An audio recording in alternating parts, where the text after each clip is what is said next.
माई का है जकरा माई बारी उ ना बताई, जकरा माई नहीं क्यों बताई कि माई के मतलब का है। माई के ममता पावे खातिर भगवान के भी जन्म लेके आवे के पड़ल, कबो राम कबो कृष्ण अनेको रूप धारण करके भगवान भी अइले, क्योंकि उनको मालूम रहे कि जन्म ना ले तो माई के ममता से भेंट ना हो। यही पर एगो गीत भोला बाबा हम अपना माई खातिर गौले रहनी आ गौनी ओकरा बाद जहाँ जाइले जौना मंच पर जाइले साहेब बाबा लोग कहिए देवेला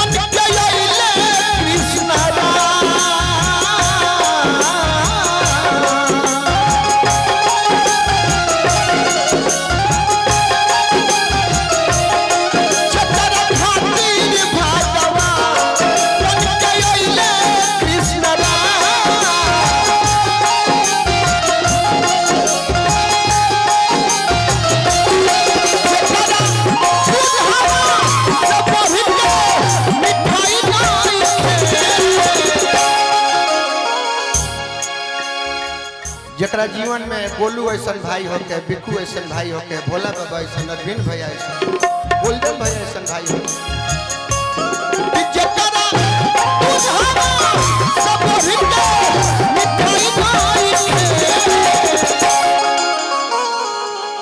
मनोज भैया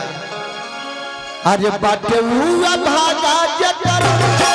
माई नहीं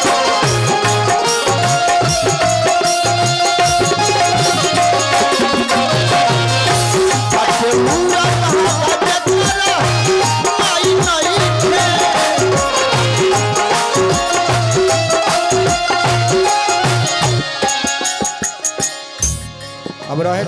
कालो खर्चा बा बेटी के जन्मदिन में और में 50,000 से कम खर्चा थोड़े बा, अब पैसा मत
यहाँ के किशन कांत भैया बानी बागी बलिया के धरती से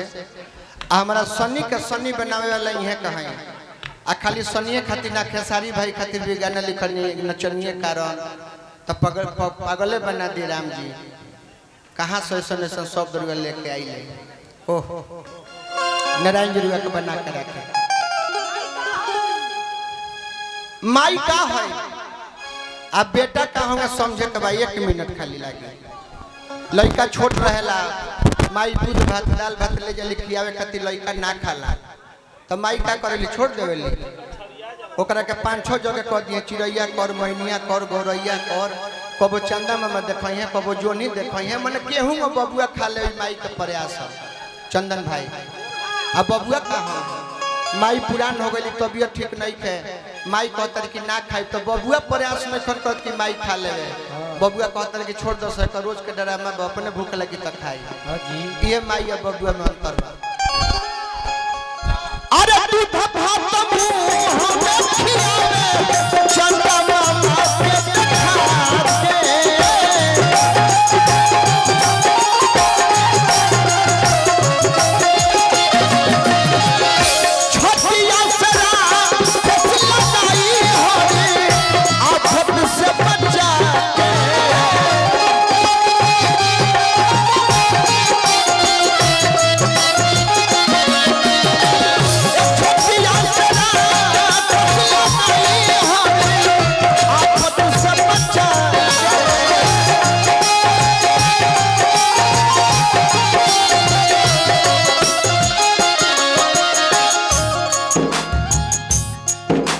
नाम भी बता देते नाम नारायण जी बना कर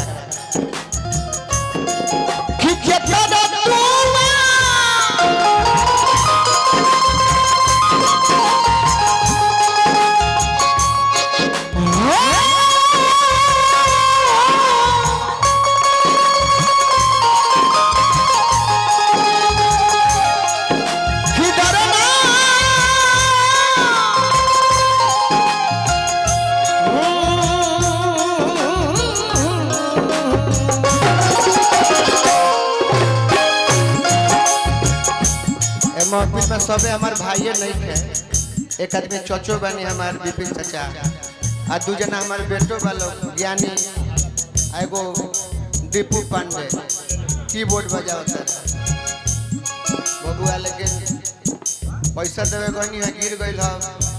चलो सकी सब रख ले जो निकल गइल माई से आगे निकल गइल तब नया पकान सिखल है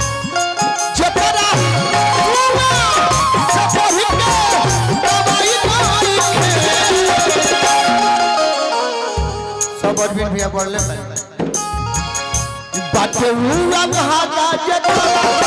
माई नाई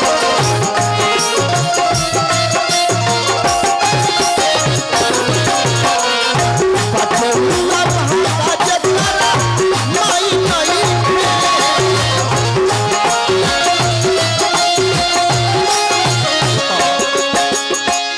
हमरा गोलू सुमन भैया पुरस्कार दिले बानी ठेने आ रोका भाई हम कहता नहीं रोका भोजपुरी में कहे खातिर सबे भाई है गोलू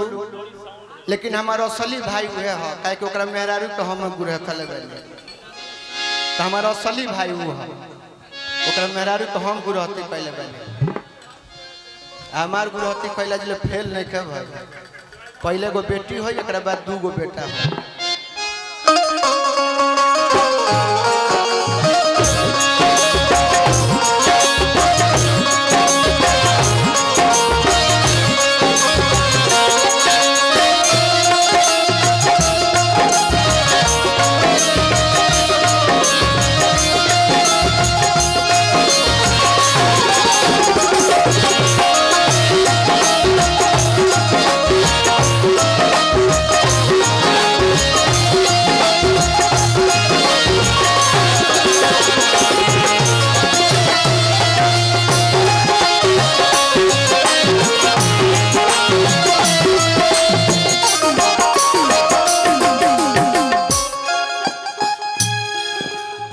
हमारे शिष्य हमें रघुराज सोनी उनका नाम है